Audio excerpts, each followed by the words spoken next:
Welcome. Good afternoon, ma'am. Good afternoon, sir. Afternoon, sir. Shrey, tell us about yourself.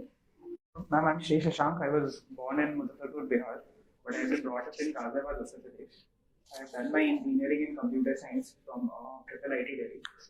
After graduation, ma'am, I have worked in Delhi MC and also an export credit guarantee corporation. And in 2020, I was selected into the Indian Revenue Services Income Tax. So currently, I'm undergoing training in NAVT Nagpur. Okay, so you're in the income tax presently. Yes.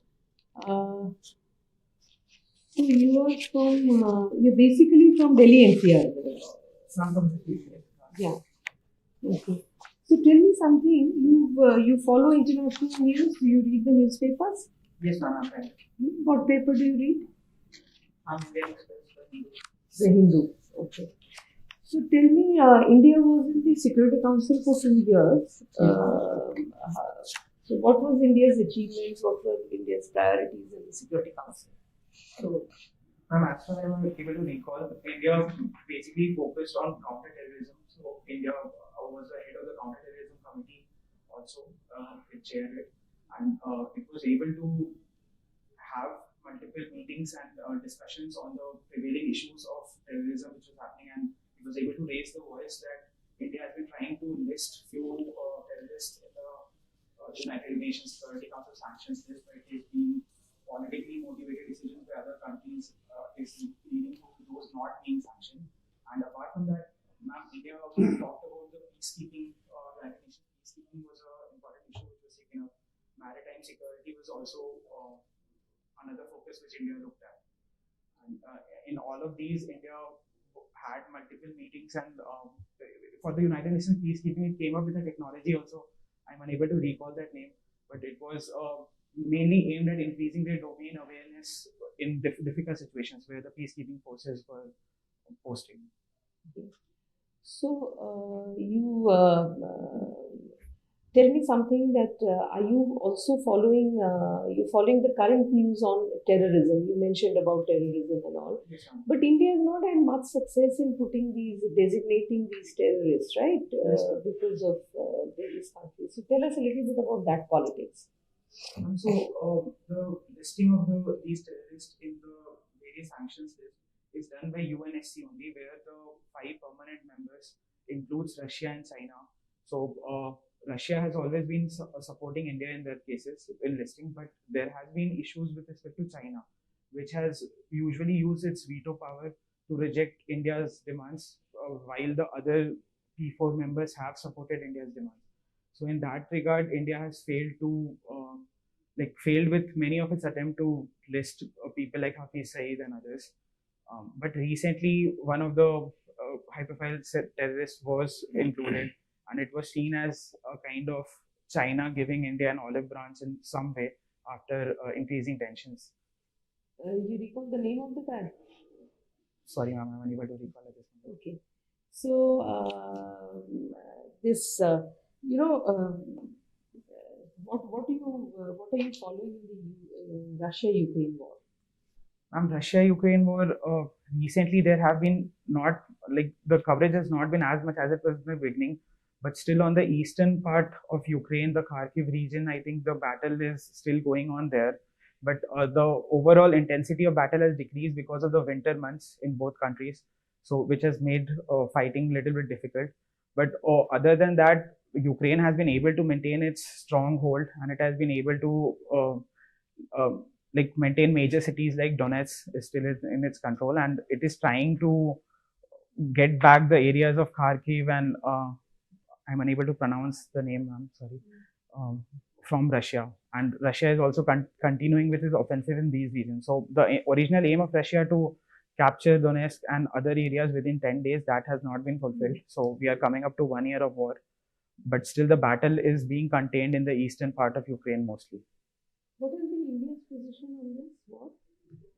India has taken a balanced position where it has tried to come up with the idea that India's main position has been that this is not an era of war and diplomacy and dialogue should be the way forward.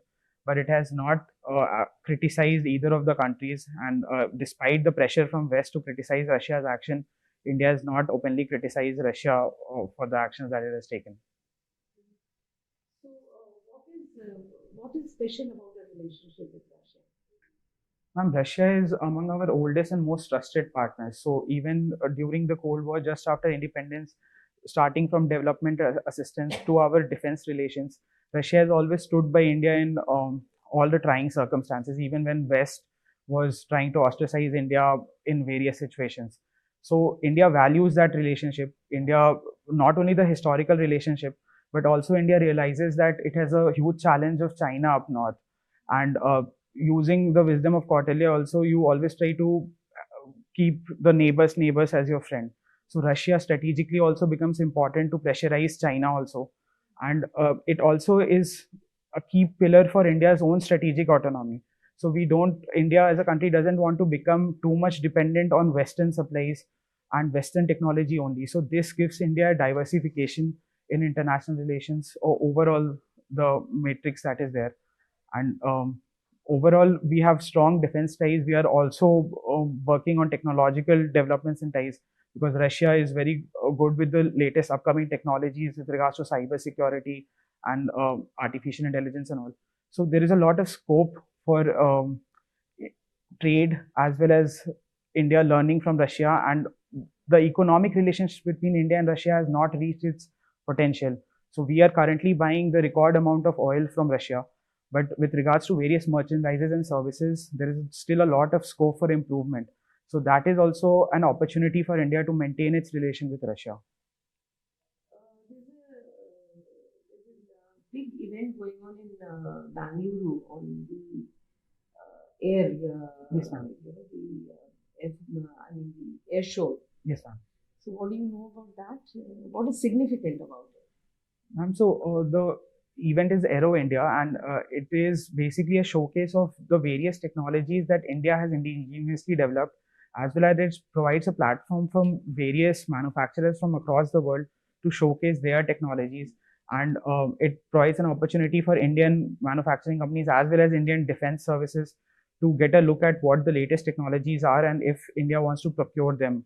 Similarly, it provides an opportunity for the world to see what India is developing and whether they would want to procure them from India. Any significant exhibition, any significant piece of equipment which has come in that you can't take out?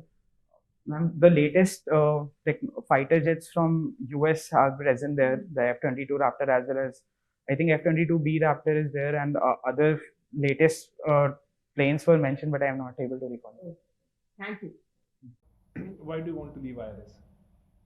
Sir, I don't exactly want to, like, I enjoy being an IRS officer, but sir, my feeling is that being an IAS officer would provide me more diversity of job, and sir, mostly the idea that where I can probably implement something and see results in a shorter time, where I can feel more job satisfaction in the sense that I've been able to implement something, because here I am contributing to the nation, but in an indirect way.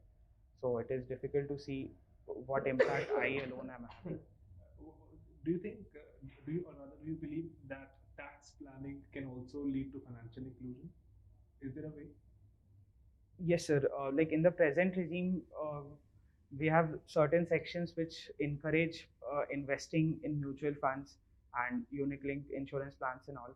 So that can definitely lead to financial inclusion in a sense where it can provide safety and security to people, as well as. And there's a difference between tax planning and tax evasion.